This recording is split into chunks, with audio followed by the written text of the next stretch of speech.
Down here at home at Capitol Hill, Willie, also the questions about some of the reporting immediately following that tragic bombing of the hospital in Gaza.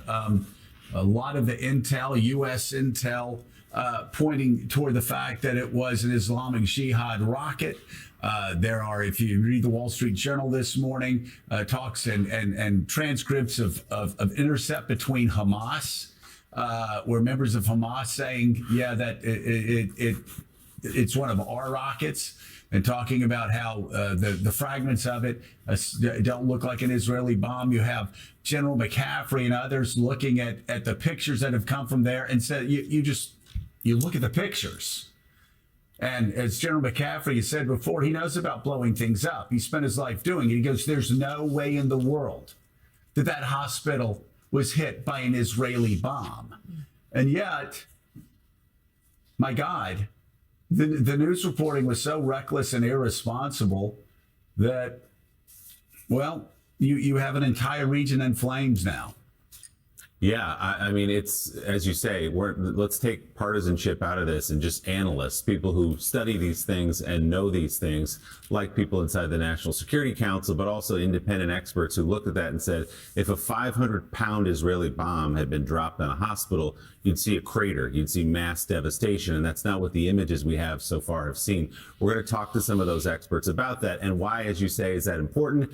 Because that apparent lie sets off demonstrations in the streets, and it gives Hamas a lie on which to base further attacks, that Israelis attacked a hospital inside Gaza, which appears not to be true. The U.S. has assessed the deadly blast at a Gaza hospital Tuesday most likely was caused by a misfired rocket from Palestinian Islamic Jihad. That's according to two U.S. officials and a congressional staffer. NBC News consulted 4 military and munitions experts. One agreed with that U.S. assessment, which President Biden hinted at during his trip to Israel, while 3 agreed the blast was not from Israel. The experts were shown parts of more than a dozen videos and pictures from the incident and its aftermath that have been geolocated and analyzed by NBC News. Some said the marks left by the projectile are not consistent with the weaponry Israel has used recently.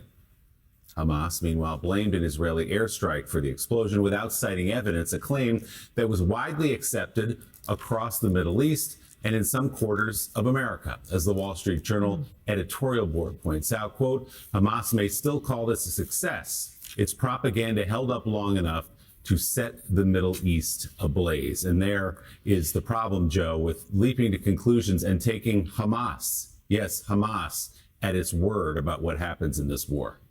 Right, and sources, again, inside of Gaza that immediately report something that immediately goes up on websites and on TV screens across America that, again, we have no evidence. Again, the jury may still be out.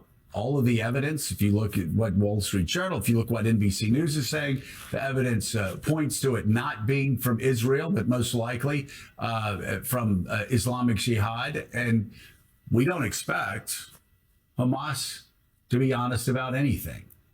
And we don't expect partisans to be honest about anything. We do expect, though, news agencies to be careful and not immediately just throw up the claims of terror organizations. Slow down, get the story right. So